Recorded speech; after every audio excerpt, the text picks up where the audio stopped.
pitch. Swung on and missed a perfect game. High fly ball into right field. She is gone.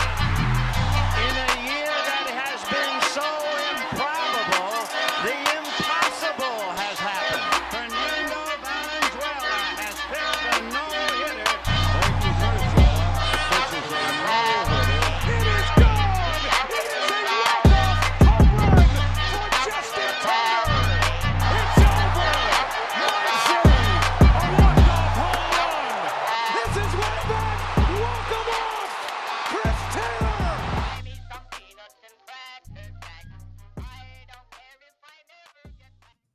The White Sox get stoned. Gavin Stone shoves against the White Sox. Will he be the Dodgers Game 2 starter? We're going to take an early look at the Dodgers postseason rotation. Also, the Dodgers have been linked to an ace. Will they trade for this ace from Detroit? We're going to talk about that. Does Shohei Ohtani belong at the leadoff spot? Because he's making it a very difficult decision in the works for Dave Roberts and his organization. And also the top 5 pitching performances in Dodgers history. All that more coming up next on Dodgers Dugout Live. It's time for Dodger baseball. First Dodger home run! Welcome to Dodger Stadium. Dodgers win! This is the golden age of Dodger baseball. Grand slam! It's a double for Freddie. Mookie Magic! They're going to make big signings. They're going to make impact trades. This is the most anticipated season in Dodgers history. Dodgers have won it all in 2020. Think blue, bleed blue, and I'm out. What is up, Dodgers Nation? Doug McKain here, credential member of Dodgers Media. Friends call me DMAC. You can follow me on X and Instagram at DMAC_LA. And if you haven't yet, be sure to subscribe to the Dodgers Nation YouTube channel, the #1 Dodgers YouTube channel in the game, #1 Dodgers YouTube channel. Hit the subscribe button, hit the notification bell, and you know what to do. Hit that Go Tani down below. So type Go Ohtani down below so you're eligible for our next big giveaway, a Shohei Ohtani gray Road Authentic jersey. Once we hit 95,000 subscribers, working on some giveaways before then too, so be on the lookout for that. And also make sure you're always subscribed and you have those notifications on, because then you'll know more about our episodes when we're going live, when we're doing giveaways. We're going to start doing live giveaways during the live show, where you can only win those giveaways when you watch the show live. So we have a lot going on here at Dodgers Nation. And of course, today's episode is brought to you by our friends over at BetOnline. BetOnline is your #1 source for all your sports betting needs this season, from baseball to golf to soccer, right up to the top fights in the UFC and MMA and boxing. Every stat, every matchup, and even live odds and spreads while the games are being played. When the game's over, head on over to our online casino and get in on a game of blackjack or poker, or unwind with one of our over 150 slot games.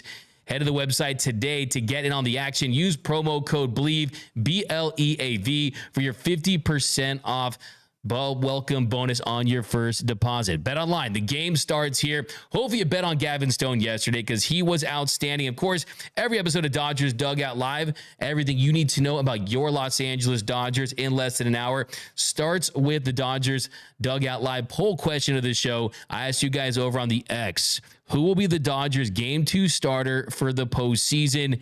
And 30% say Gavin Stone, 58% say Yoshinobu Yamamoto, 8%, little surprising here, I thought this number would be higher, but 8% say traded for pitchers. So will it be a Garrett Crochet, a Jack Flaherty? Will it be the pitcher we're going to talk about in a couple of minutes here, or Clayton Kershaw? 4% say Clayton Kershaw. So definitely give me your takes on that. Also, where you're representing Dodgers Nation from today. I had someone in the comments. I read the comments after the show too on YouTube, so definitely continue to drop those. We're going to start featuring them on the following the episode. Someone said they quit their job just to watch this show, so I appreciate that. So good times. Hopefully you can just collect unemployment and rock with us every single day. But Gavin Stone, Dodger Dog of the Game. That's from TJ Martinez. Yeah, he was absolutely Dodger Dog of the Game. The Dodger Dog of the Game. He's got that dog. He's got that slow heartbeat. And we're going to start right there, because that is the leadoff today. The biggest story in Dodger baseball today is a star is born. The Dodgers have a bona fide future ace-level pitcher emerging in Gavin Stone. And the Stone age is upon us in Dodgerland.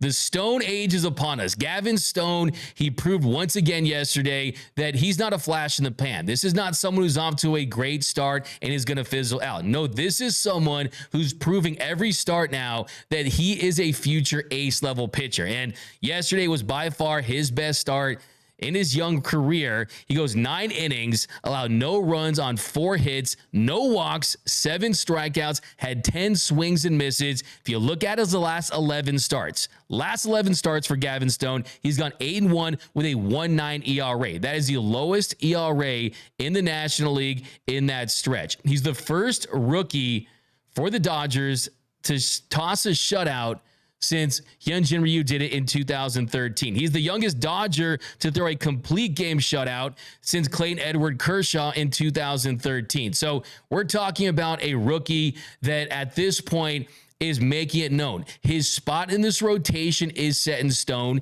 and I think there's a couple things that have changed with Gavin Stone. And before we get into what's changed with him on the mound, as far as his role on this team and his future has changed in that he has joined the untouchable list of starting pitchers that you're not going to be willing to include in a deal. You're not going to trade Gavin Stone at this point. So that's one. 2, if the postseason began tomorrow with Yoshinobu Yamamoto on the shelf, nursing an injury, making his way back from that rotator cuff injury, with Bobby Miller still trying to work his way back, trying to find that command after that shoulder inflammation injury, with no starting pitchers that have been traded here, no top flight guys as of yet. If the postseason started tomorrow, Gavin Stone would be getting the ball in game 2. So look how much has changed from the beginning of this season until now. The beginning of this season, it was about, Yoshinobu Yamamoto, Bobby Miller, Walker Buehler is going to be back. Clayton Kershaw is going to be back at some point.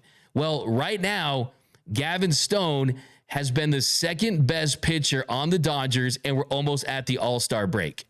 And he's continuing to go out there and prove that he's going to be a part of this team's future for a long, long time. And I think what really impressed me the most about his outing yesterday was you look at that outing and you saw not just the dominance at times. I mean, that filthy cutter just snuck back in the zone. I mean, this stuff is nastier than a gas station bathroom, nastier than a truck stop bathroom. I mean, this is a pitcher that knows how good he is.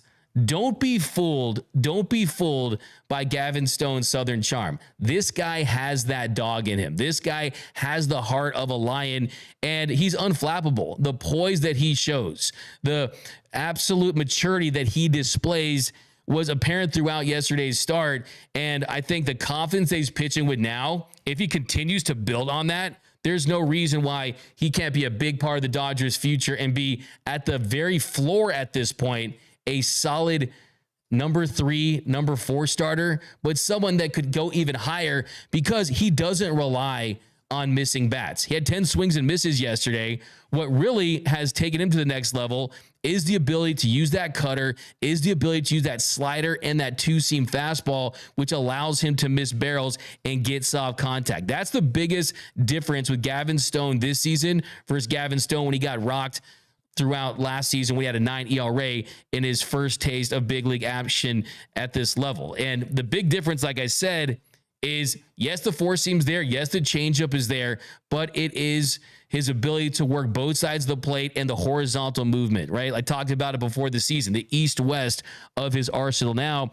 And if you look at his barrel percentage at 4.9%, that's in the 85th percentile. His hard hit percentage, that's in the 85th percentile at 33.1%. The chase is there. The average exit velocity is above average. The strikeout rate and the whiff rate, they're not above average, but they're trending in the right direction. And another 7 punch-outs for Gavin Stone.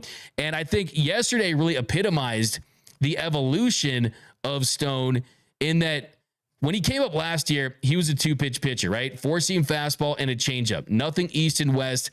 You had opposing hitters just sitting on that changeup, sitting on that 4-seam fastball. When you look at early in that game, bottom of the first, he threw that 4-seam fastball and he was throwing it to every hitter that he faced in that inning. Then the second inning, he has the at-bat to Sheets, and he's throwing 3 4-seam fastballs in that at-bat, and he ends up hitting a double on that changeup. After that at bat to Sheets, he only threw the 4-seam fastball a handful of times. He went primarily with that 2-seam fastball and that slider and that cutter. And the tunnel action that he gets off of it is he's baiting hitters in the zone to where it'll start outside of the zone and go in, or it'll start inside the zone and go out. So when you have that level of movement and that spin that he has, he's such a dangerous, dangerous pitcher. Then you add the stuff with the mindset, the slow heartbeat, and the approach, then you have yourself a player that I think should absolutely be in consideration for the Rookie of the Year. I think you look at where he's at this point, there's no reason why he shouldn't be up there for the National League All-Star team. If you look at his ERA now, it's down to 2.73, a 2.73 ERA for Gavin Stone through 15 starts and 89 innings pitched. The expected ERA almost a point higher, so there could be that regression monster in there at some point. But the FIP at 233, a 1.8 F4. So the numbers have been there, the performance has been there, and just the absolute moxie, that dog that he pitches with, has been there as well. And Dave Roberts was asked about his performance after the game, and here's what Dave had to say. Man, he looked like the Bulldog tonight. You know, that was really fun to watch.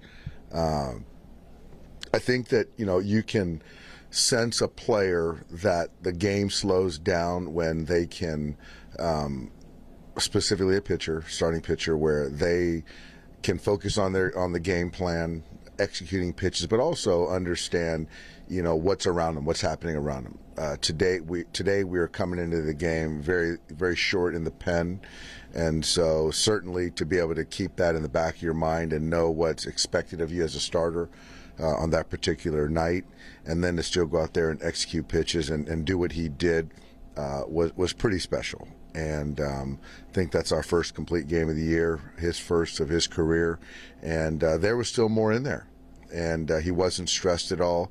The command was an 80 tonight.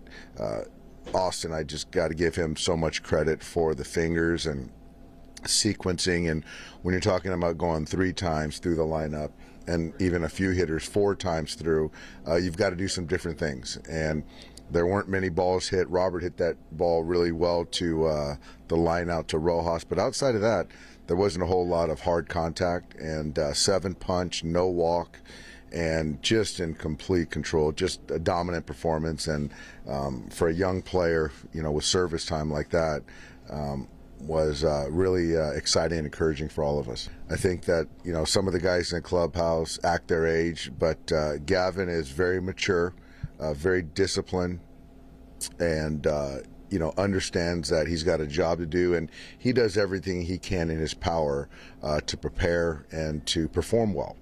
And you know, those are important things. And so again, he wasn't running from the 8th, wasn't running from the 9th, and he had the blinders on all night long.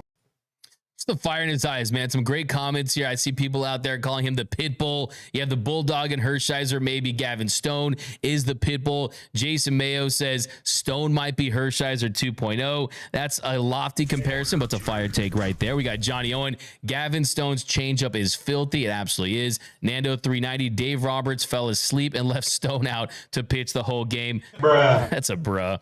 I see someone out there asking me about this comment from Dave Roberts. Kelly Washiro says some of the guys act their age. Who is he talking about? I've seen people saying, I'm still waiting for Bobby Miller. Is it Bobby Miller? Look, for Dave Roberts to say something like that, I think that was more of a general statement. Bobby Miller definitely has had some issues on the mound when things don't go his way, and he kind of lets the game get away from him. And quite frankly, he can learn from Gavin Stone. And that really is what separates good pitchers from great pitchers. Good pitchers with great stuff.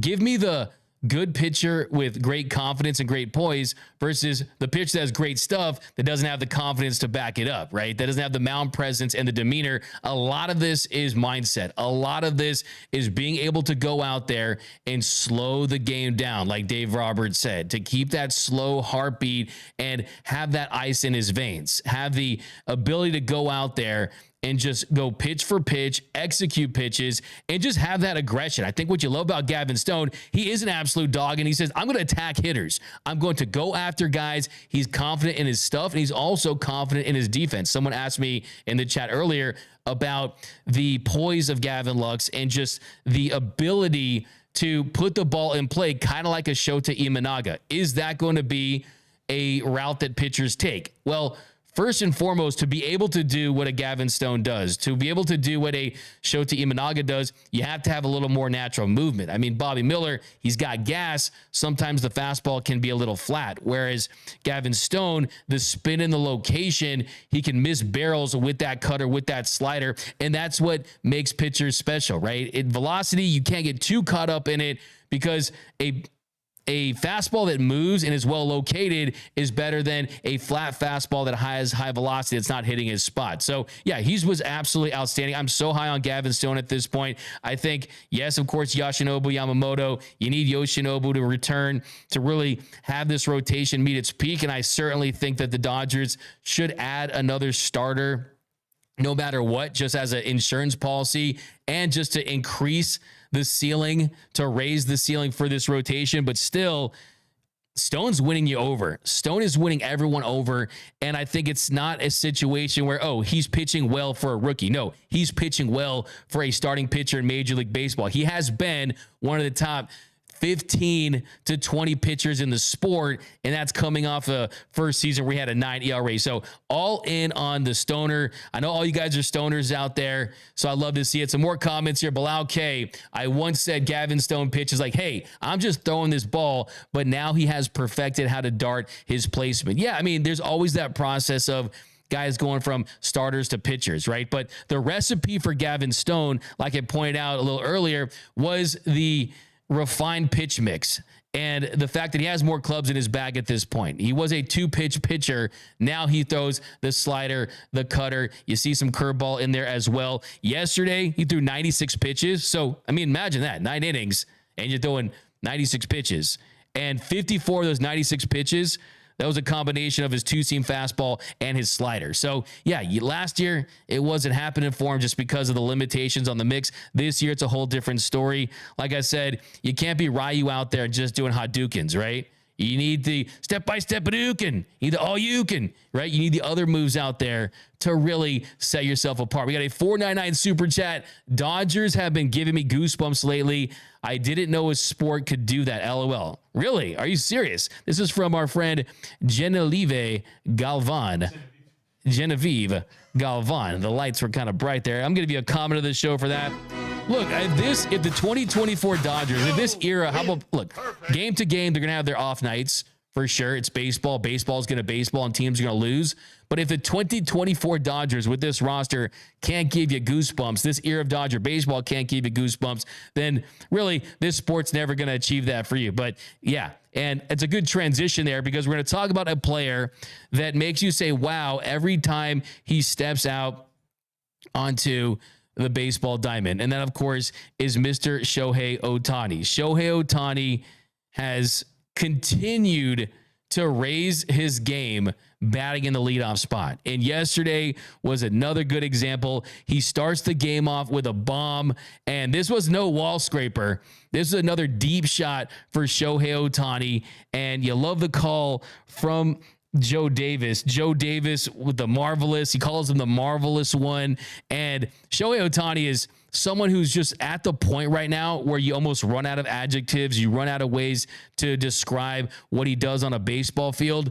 But I think for me, what really stands out is his approach at the plate and how it's different in the leadoff spot than it was when he was batting in the 2-hole. And you saw early on that game, that home run he hit, 437 feet for Shohei Ohtani, just that right there, it was at bat where he saw multiple pitches, right? It was an at bat where Fetty was trying to throw multiple cutters and he made him pay. And he ends up hitting his 25th home run of the season in that at bat. And you look at the at bat, first pitch cutter, second pitch cutter, third pitch sinker, fourth pitch cutter, fifth pitch cutter, and then a sixth pitch cutter. Okay. That's not going to fly because Fetty got whopped by Shohei Ohtani He crushes a dinger, his 25th of the season, and he makes more history. He becomes the first Dodgers player in franchise history to hit a leadoff home run in 2 straight road games, and the home run served as Shohei Ohtani's 10th game in a row. It's the 10th game in a row where Shohei Ohtani had an RBI. It set a new franchise record, breaking Roy Campanella's streak that was 9 back in 1955. And I think it's getting really difficult to turn back now because the results are staggering.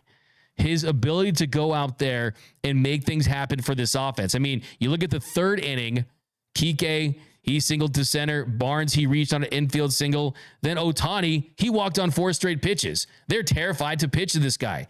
Either you pitch to him and he hits it out, gives you an extra base hit, or you walk him so he's getting on base. He's an on-base machine that has slugger's ability. You combine those things, it's dangerous, and it's a pitcher's nightmare. And then Teoscar Hernandez with the bases loaded. He hit a sac fly to right. That gave the Dodgers their 2nd run of the night, making it 2-0. And then Freddie Freeman, who is back to being Freddie Freeman once again, he ends up doubling to right. That scored Barnes and Ohtani to make it 4-0 Dodgers, and that's all she wrote. It's all the Dodgers needed with the way Gavin Stone was performing. But for me, my biggest takeaway so far with seeing Shohei Ohtani at the leadoff spot, I mean, you can look at the numbers. He's hitting 378 with an on-base of 500, a 946 slug, and an ungodly 1446 OPS with 6 home runs and 3 doubles in 10 games. So 10 games, those numbers are absolutely eye-popping, but you add the fact that the strikeout rate in 48 plate appearances, and you look at his last 10 games, a 12.5 strikeout rate. So a 351 weighted runs created plus. So the strikeout rate has gone down. He's seeing more pitches. And I think that one of the big reasons why you would want to leave him at that leadoff spot is when he's batting leadoff, he stays within himself. He goes to the plate with a leadoff hitter's mentality, a leadoff hitter's mindset, where he's not trying to go out there and give you big daddy hacks and swing for the fences on every pitch. He is seeing more pitches. He's not offering at pitches and chasing at bad pitches out of the zone. He's able to get to that elevated fastball. He's going to the big part of the field. He's going deep center. And that's the beautiful thing about Shohei Ohtani is for him to get sluggers results, he doesn't have to go out there and try to slug. If he goes out there and stays within himself and just tries to get on base, tries to make good things happen, the slugging comes naturally. So I definitely think at this point, you have to seriously consider leaving Shohei Ohtani at the leadoff spot because it's an automatic on-base machine.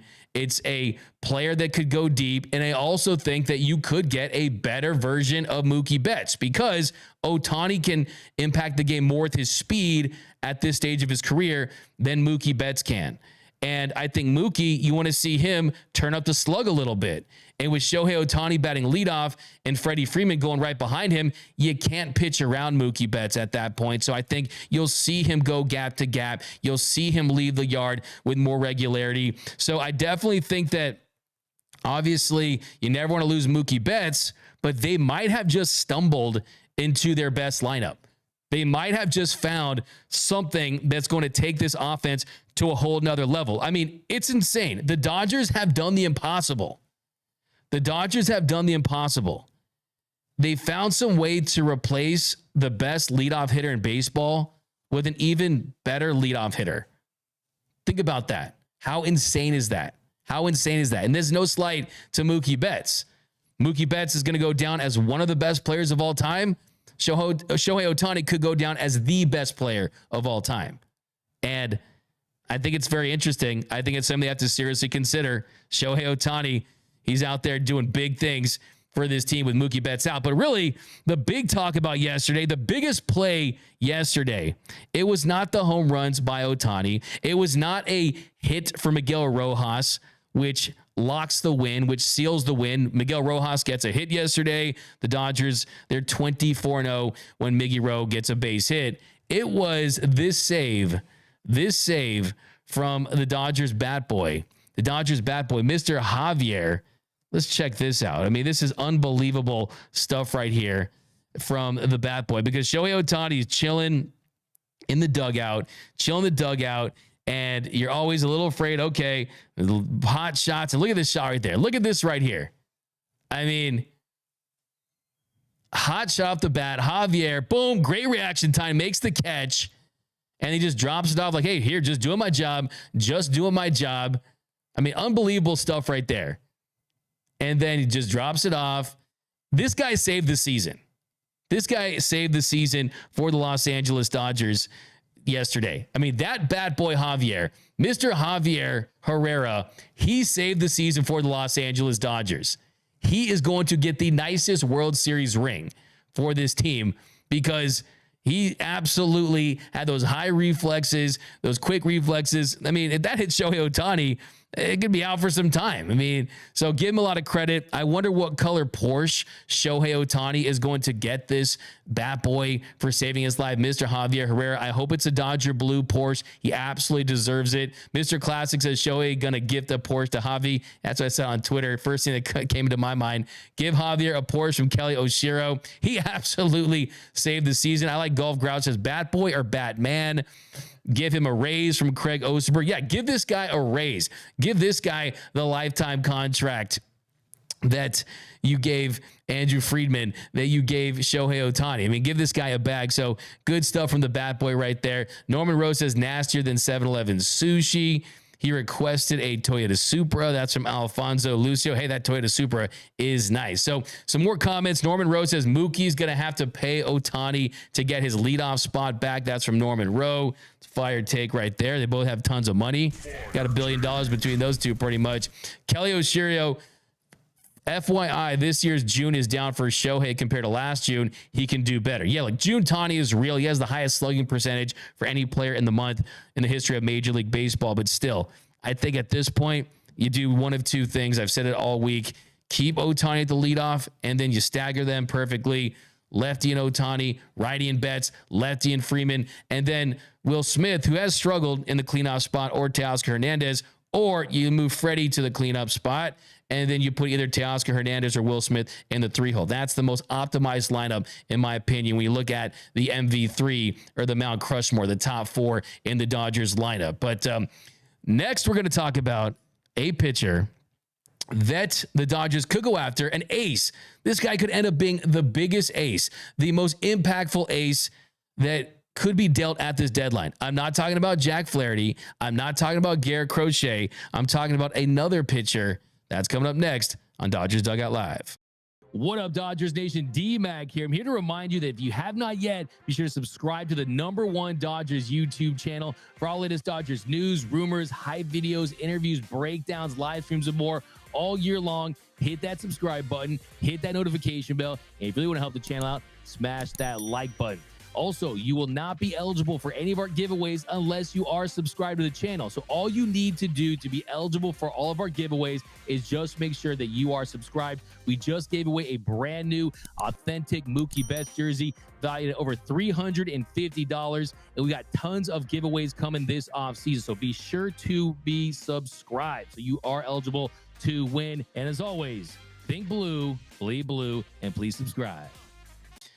And welcome back to Dodgers Dugout Live. My name is Doug McKain. Welcome back to the show. By the way, I got producer Tonio, who's looking for all of your takes. Tony Taters is in the mix. Tony Taters, I mean, would you have made that catch? You have quick reflexes. I mean, I did play third base. I think I still can, but I don't know. That ball came in hot, but look at that.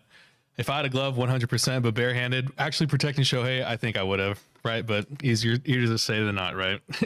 For me, I'm not even worrying about trying to catch it. I'll put my face right there if I have to save Shohei Ohtani. I will take a bullet. I will take a baseball for Shohei Ohtani because that is the Dodgers ticket. Paulo Romo says, no way he makes that catch. Hey, this guy is a world-class softball player. You got to see Tony Taters. He's called Tony Taters for a reason. Keith Potter says, Dodgers Nation, I would have snapped that off 100%. Your face will get smashed. D-Mac, hey, if I do what I got to do for the Los Angeles Dodgers, for this team to have success, because Shohei Ohtani is is the key to this franchise for the next 10 years. But next, we're going to talk about another starting pitcher who could be dealt at the deadline that could end up having the biggest impact. And I'm talking about Detroit Tigers left-hander Tarik Skubal. And this is from Jim Bowden of The Athletic. He wrote about executives and some of their takes and opinions and feelings towards the upcoming trade deadline. And he had this to say about Tarik Skubal. There were two executives who mentioned Skubal, which totally shocked me. He has been a Cy Young Award candidate all year, going 9-3 with a 2.32 ERA, over 16 starts with 112 strikeouts and 97 innings. He's tied for the major league lead among pitchers with a 3.9 B-WAR, and he comes with 2 additional years of control. However, both of these execs suggested if a team like the Orioles or Dodgers decided they wanted to trade significant prospects, both in quality and quantity, there could be an offer so good the rebuilding Tigers won't be able to say no. Now, that would be a stunner. So first and foremost, let's break out that Dodgers rumor meter. And for the Dodgers rumor meter, I got that at easily a 2.5 Dodger dogs. I'm not throwing it at 3. No serious smoke. I got that as a little more than people are talking, but closer to the 3 Dodger dogs, because the Dodgers have already made it clear, in my eyes, that they want to add another starting pitcher. I think they've been burned by too many bad luck situations in the past, and you can never have enough starting pitching, even if Yoshinobu Yamamoto returns, even if Gavin Stone continues at this pace. I mean, there's no question that Walker Buehler returns to the form, or Clayton Kershaw does as well. You have to take matters into your own hand, be proactive, not reactive. Now, let's look at Tarik Skubal and his numbers on the season. A 2.32 ERA, that's 5th. A 2.82 expected ERA, that's 7th. A 2.69 FIB, that's good for 9th. A 2.92 expected FIB, that's good for 7th. A 10.39 strikeouts per 9, that's good for 13th. So across the board, all the metrics, they'll tell you that Tarik Skubal is a top 10 pitcher in all of Major League Baseball. He's under 2 more years of team control after this season. So that's in line with Garrett Crochet, who also has 2 more years. So the big difference between Crochet and Skubal and Flaherty is Skubal and Crochet, they have 2 years of team control left, whereas Flaherty would be a rental for the remainder of this season. Now, I think the difference between Crochet and Skubal is Crochet is dominant. He has the potential to be lights out throughout the postseason. You can even use him in a hybrid role. Go full Josh Hader with him if you want. He's an absolute weapon. Skubal, though, a little more of a proven track record as far as innings and his ability to go deeper into games. He's done it for longer, whereas Crochet, he's already maxed out as far as the most innings he's ever thrown in a season. The most innings he's thrown in a season before this was 65, and that came back when he was with the Tennessee Volunteers. He only made 12 minor league starts. So Crochet is a more of an unknown, where Skubal is more of a proven quantity. Now, what makes him special? What makes Skubal special? Well, it definitely is the fact that he has one of the most effective 4-seam fastballs in Major League Baseball. He has the 10th most effective 4-seam fastball in the sport. And the biggest reason why that's changed for him is the velocity has gone up. A couple years ago, he was averaging just around 94 miles per hour on that 4-seamer in his first 3 seasons of his big league career. That average has continued to go up, and that is something that is very attractive for the Dodgers. They wanted Tyler Glasnow because he was a fireballer. Well, if you look at Skubal, he's averaging 96.7 miles per hour on that 4-seam fastball. Opponents are hitting 178 off of it. He throws it 32.3% of the time. A couple years ago, he was averaging 94. So you're talking about a big increase in fastball velocity. And Skubal has stated many times that that's due to a subtle mechanical adjustment that he made during his rehab. So sometimes when you're going through your rehab, pitchers will have so much time on their hands, right? You have rehab, you go and you're playing PS5 with your friends, you're chilling all day, and then you're saying, you know what, let's review the tape. Let's look at some stuff. Let's review footage. That's how you can make some mechanical adjustments. And Skubal did just that. He made some mechanical adjustments, and that took a 4-seam fastball that was 9 runs below average in 2021 and 2022 to 10 above average. So that 4-seam fastball is 10 above average. That's how good it is. And you also pair that with his changeup. He's throwing his changeup more. It's a new and improved pitch. He's always had it in his repertoire, but now he's throwing it more, and it's become his biggest weapon against right-handed hitters. This year, he's throwing his changeup 27.1% of the time. A couple years ago, he's throwing that changeup around 16% of the time. It was down to 12% of the time in 2021. So this is a pitcher that's developed. This is a pitcher that has changed his attack plan and his arsenal. And he's just coming off a start where he outdueled Ranger Suarez.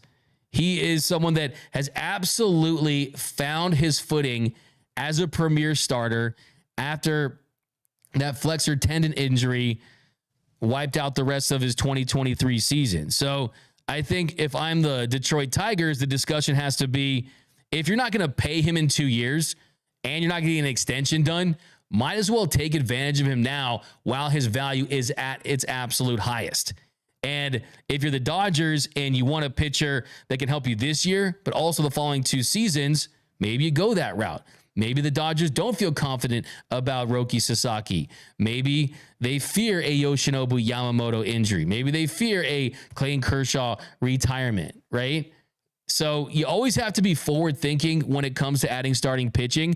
And look, if you're the Tigers fan, I feel bad for you, right? Get those brown bags ready. You'll be wearing them for years when your team is a bottom feeder. But you can't start the process of a rebuild unless you're taking advantage of the talent that's not going to help you in your window and going out there and getting them. Because look, it's tough. Anytime you're going to trade a Cy Young Award level pitcher for a bunch of lottery tickets, it hurts, but it makes a bunch of sense. But let me know down below in the comment section, do you like the idea of a Tarik Skubal? It would cost a lot. You would have to really pay a ton in terms of prospect capital to get him. We're talking about 3 top 10 prospects, a Josue DePaula, right? You're going to have to possibly give him a Dalton Rushing. I mean, we're talking about the top of the Dodgers farm system. That is the price of doing business if you're going to go out there and get an ace. That's why for me, I like the idea of a Jack Flaherty. Jack Flaherty, you could get him for a lot less because he's on an expiring contract. I mean, it could be a Jack Flaherty for a Justin Robleski, a River Ryan, names like that, which are definitely prospects on the rise, but they're not your top shelf prospects at the moment. And then you could use those top shelf guys to get another bat if you want to go that way. Got Kenny Chung, no on Skubal, would rather get Flaherty. We got Kershaw's an all-time Dodger legend. We're Amazon, get it done from Chris Heasley. See what, got a fan of the show right there. It's a fire take. JF is the man. That's from Monster. DMAC, like you always say, parades over prospects. Yeah, Keith Potter, there's no doubt about that. And I'm not against using the prospects to get the parade that you want to go to, but I also want to kind of keep those top guys because I do think you want to add a position player. I want to get Randy Arozarena in Dodger Blue. I want to get Luis Robert Jr. in Dodger Blue. Bo Bichette is a name I'd still consider, but I'm fine with the current nucleus with Miguel Rojas playing the way he is. And Mookie Betts, when he returns, we'll see what they do with him, second base or right field, or bring him back to the shortstop position. But Pablo Ramos says Kershaw is a reliever now. Stop thinking cheap. That's from Bilal K. D-Mac. You guys know me, man. I would trade. Here, take everything. Here's the watch. Here's the ring. You know, I'll give everything for win now players. It's not that. I think that I would, if I had to pick between Garrett Crochet and Tarik Skubal, that's really a tough situation because both are dominant, but Crochet's dominant on a whole nother level when he's on. But Skubal is someone that could actually impact the game on an equally as high level that has a more proven track record. That's the kind of stuff that would keep me up at night. So I'm definitely ready to trade these prospects. There's no such thing as an untouchable prospect, in my opinion, because you don't know what players can truly become available.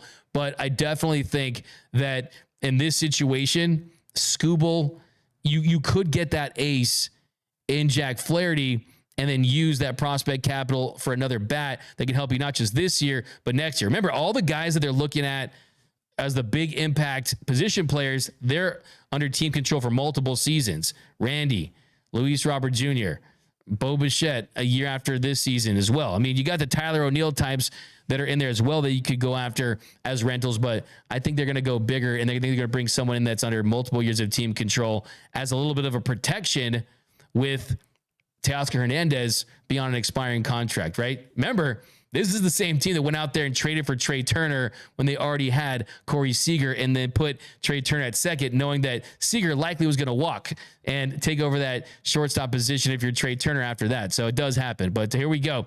Daniel Ashford, does D-Mac get a championship ring now? Peace. Absolutely. I hope so. I hope we do. But let me know down below in the comment section. Tarik Skubal, do you want to see the Dodgers trade for him? On a scale of 1 to 10, how high are you on him? Kelly Oshiro says, we don't need a shortstop now if we put Miggy Rowe there every day. Look, I've been the president. I've been El Presidente of the Keep Miguel Rojas at shortstop fan club, okay? That's definitely something that I would do too, because you need pitching. You absolutely could use another bat. But we played this game before. We've seen this movie before. We know how it ends. You got to get as much impact arms, as many impact arms as you possibly can. But coming up next, we are doing a high five. You do not want to miss this one. Next high five we're doing the top 5 pitching performances in Los Angeles Dodgers franchise history. That's coming up next here on Dodgers Dugout Live. What up, Dodgers Nation? D-Mac here. I'm here to remind you that if you have not yet, be sure to subscribe to the #1 Dodgers YouTube channel for all latest Dodgers news, rumors, hype videos, interviews, breakdowns, live streams, and more all year long. Hit that subscribe button, hit that notification bell, and if you really want to help the channel out, smash that like button. Also, you will not be eligible for any of our giveaways unless you are subscribed to the channel. So all you need to do to be eligible for all of our giveaways is just make sure that you are subscribed. We just gave away a brand new authentic Mookie Betts jersey valued at over $350. And we got tons of giveaways coming this offseason. So be sure to be subscribed so you are eligible to win. And as always, think blue, bleed blue, and please subscribe. And welcome back to Dodgers Dugout Live. Got some comments here. Albuquerque in the house, 87110. Shout out to Albuquerque. We got, what about trading for Flaherty and Cannon from Chris Frostacre? Hey, that's something that you can entertain as well. We got Ohtani from Marcos. Yeah, if you haven't yet, definitely comment Ohtani. You guys talking about Bronny at 55. Hey, we got Golf says, Ipe just delivered my pizza. It's a fire take right there. Yugamali, Doug, what don't you follow streamers to make a one-night subscription for real fans of the channel and help provide more revenue? Hey, we'll talk about that. Talking business, I appreciate that. We'll look into that. Andre, Skubal is the best pitcher on Detroit, period, but would cost more. F them prospects. Who gives, though? Give me that lefty flamethrower. Yeah, I'm all for it. I'm absolutely all for it. I mean, seriously, if it's, give those guys an opportunity with another franchise. I mean, if I'm a prospect on this Dodgers team, in this Dodgers organization, I'm feeling like I'm blocked, right? I feel like I'm not getting the opportunities that I want. So it really is a situation where you give them an opportunity with another franchise to see what they can do, and they could end up better in the long run as far as their financial ability and their ability to make money. So definitely it's not the worst thing in the world. I mean, you ask any of these minor league coaches and these scouts, they'll tell you that anytime you go and play a minor league game for the Dodgers, you're not just auditioning for this team, you're auditioning for teams around all of Major League Baseball. So that's always the case. But we got our high five. Of course, we call it the high five here. That's my top 5 list. And it's the high five because the Dodgers, they invented the high five. And with Gavin Stone's performances, shutout, complete game, got me thinking, what are the top five pitching performances in Dodgers history? That's coming up next.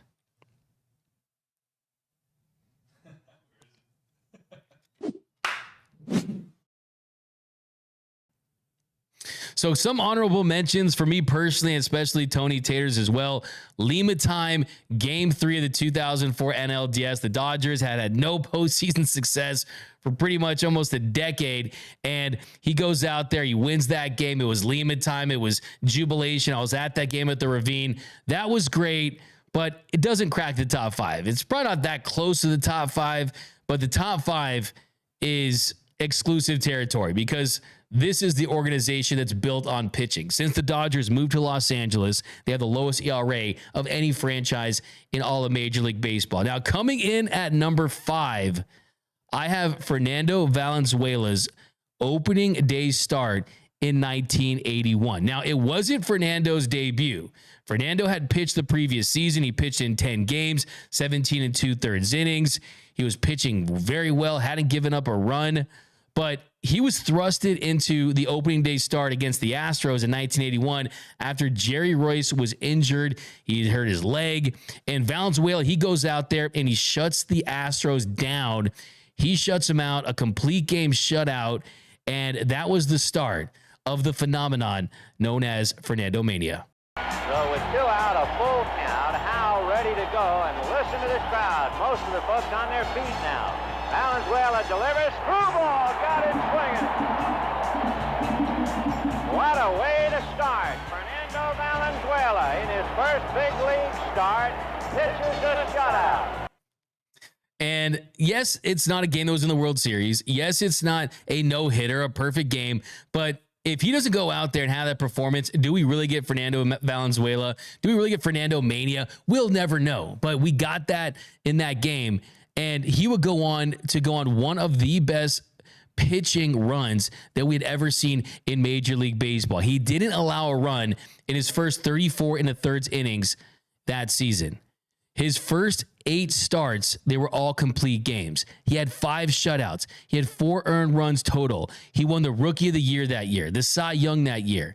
And he won 13 games and pitched 192 innings and had 8 shutouts in a season that had a 2-month strike.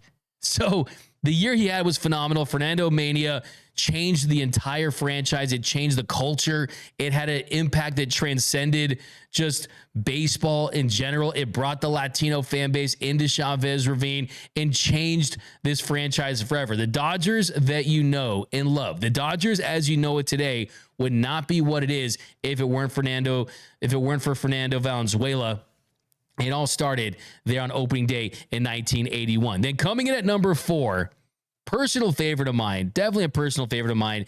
That is the Hideo Nomo no-no at Coors on September 17th, 1996. Now, before you talk about the game itself, before you talk about Vince Scully's legendary call, Hideo Nomo has done what they said could not be done. Well, the reason why Vince said that was because it was at Mile High, because it was at Coors Field against a potent Rockies offense. I mean, Ellis Burke had just won National League Player of the Week. That offense was humming in Coors Field. And if you look at the ballpark factors, the Coors Field ballpark factor in 1996 was 123. Now, what does that mean? That means that offenses, they were boosted and improved by 23% compared to the rest of the league. 100 was league average. At Coors Field that season, 1996, it was at 123, so 23% above average. The second closest was 105. So it was the toughest place to pitch if you're a starting pitcher. And Hideo Nomo goes out there and he pitches a no-no.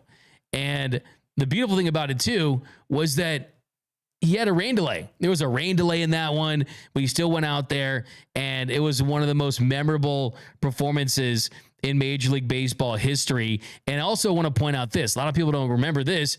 Hideo Nomo had gotten rocked at Coors Field before he had pitched there. In his 2 starts at Coors, he had allowed 16 runs on 18 hits in 9 2/3 innings with 5 home runs and 10 walks. So he goes into the game with knowing that and on a 2-hour rain delay, then goes out there and he pitches a no-hitter. So a fantastic performance there. September 17, 1996, Hideo Nomo's no-hitter at Coors Field. He's still the only pitcher in Major League Baseball history to throw a no-no at Coors Field. Legendary stuff from the Tornado. And then coming in at number 3, Sandy Koufax, Game 7 of the 1965 World Series against the Minnesota Twins. I think you lump together Game 5 and Game 7. This was all world stuff from the left arm of God.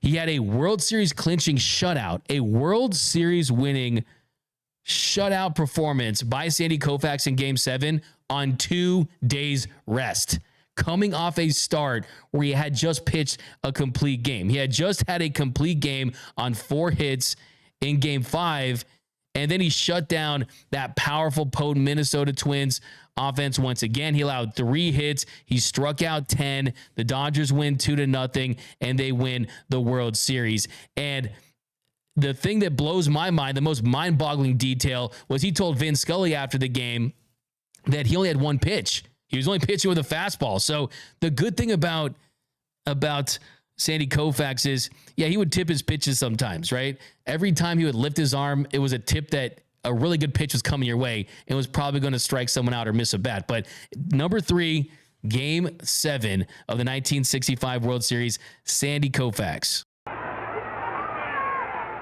He did it. Sandy Koufax gets his 10th strikeout, his 2nd consecutive shutout of the Twins. On Monday on a 4-hitter, today on a 3-hitter. Every pitcher, of course, likes to finish a game with a strikeout. Love it. I'm pretty sure we're going to see Sandy Koufax again at some point on this list. Coming in at number 2, we talked about this one last week, and that's Clayton Kershaw's no-hitter against the Colorado Rockies. 323 no-hitters in Major League Baseball history. His is the only one to have no hits, 15 strikeouts, and no walks. I always call it the perfect no-hitter. The only games ahead of Clayton Kershaw as far as his game score that night with 102 are Kerry Wood's 20 strikeout game where he had a 105 game score, and Max Scherzer's 17 strikeout no-hitter where he had a 104 game score. So it's the 3rd highest game score in Major League Baseball history at 102. The only thing that kept it from being a perfect game was an error by Hanley Ramirez. That one still hurts, but still an unbelievable performance. One of the best performances in Dodgers history. Came against that Cubs team. Came against that Rockies team. Just unbelievable stuff from Gocha. 0-2. Got it. He's done it.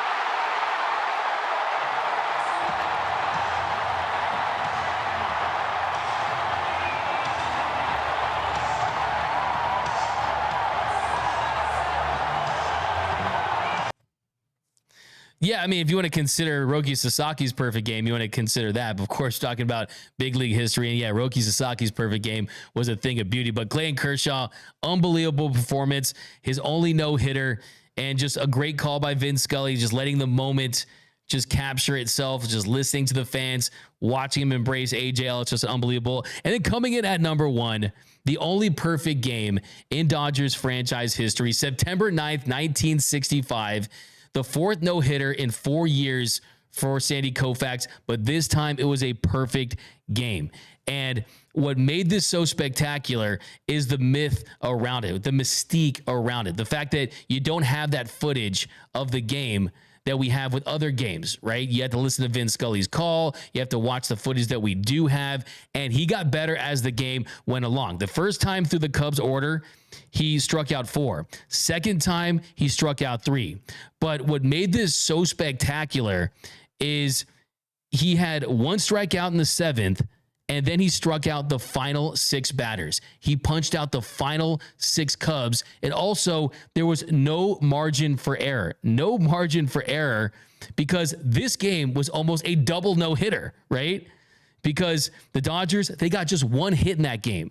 Lou Johnson had a bloop double there in the 7th, but no room for error because Bob Henley of the Cubs, he was dealing that night too. The only run that the Dodgers scored that game came in the 5th inning when Lou Johnson, he drew a walk.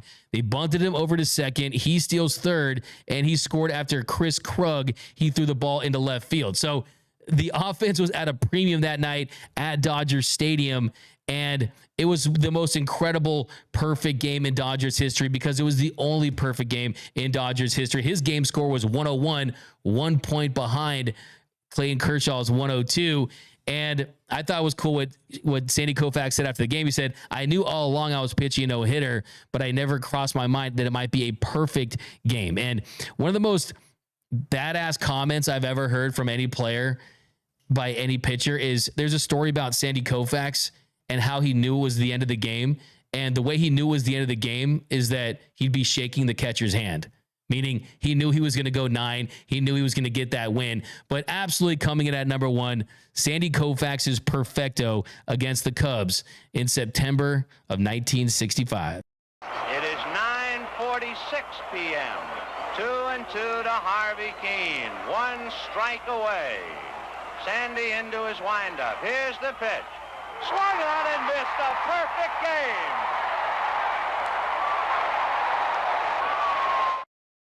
Unbelievable stuff. Sandy Koufax. I mean, if he had not gotten injured, there's no doubt about it. He goes down as the best pitcher of all time. A sub-1 ERA in the postseason, the perfect game, multiple no-hitters. So there's my top 5 right there. You got Fernando Mania kicks off in 1981. You have Hideo Nomo's no-no at Coors Field, September 17th, 1996. At 3, Koufax's performance in the 1965 World Series. Number 2, Clayton Kershaw with a no-no against the Rockies at home. And then number 1, Sandy Koufax's perfecto. But let me know what you think about my list.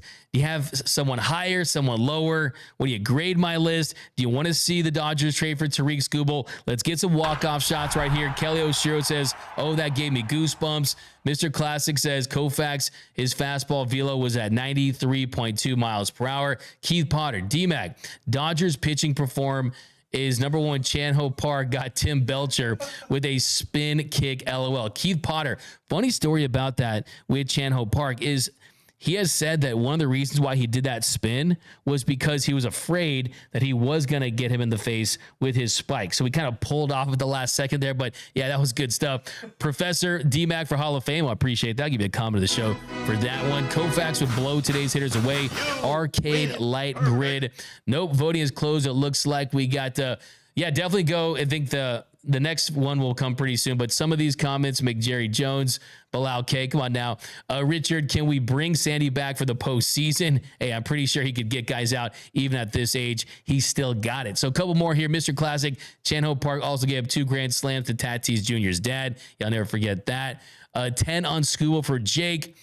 Couple more here. We got, let's be honest, Dodgers fans, Shohei leadoff home runs are fantastic, but wouldn't they be far better with 2 men on and Shohei batting 3rd or 4th in the lineup? That's from Bilal K. Depends on how you look at it. I mean, you still have some guys that can go deep and some run producers there. I still think they'll eventually probably put Shohei back in the 2-hole, and then you kind of hope that the bottom of that lineup continues to produce and give him some run scoring opportunities. But if he continues to perform like this, and the Dodgers win a ton of games, it's going to be tough to move him back. But Nando39 says, Bronny going to the YMCA. Okay, messed up. So that's going to do it, guys. Enjoy your day off from Dodger baseball. Enjoy watching the NBA draft, apparently. But that's going to do it for Mr. Antonio Taters.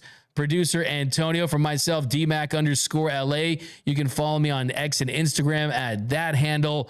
Also, subscribe to the channel, hit the subscribe button, hit the notification bell, hit the like button. Jason Mayo says you miss Lance Lynn. Yeah, I didn't include Lance Lynn. I'm going to give you a finish in for that one. But thanks again, guys. Remember, nothing brings us together quite like Dodger baseball. And until next time, think blue, bleed blue, and I'm out.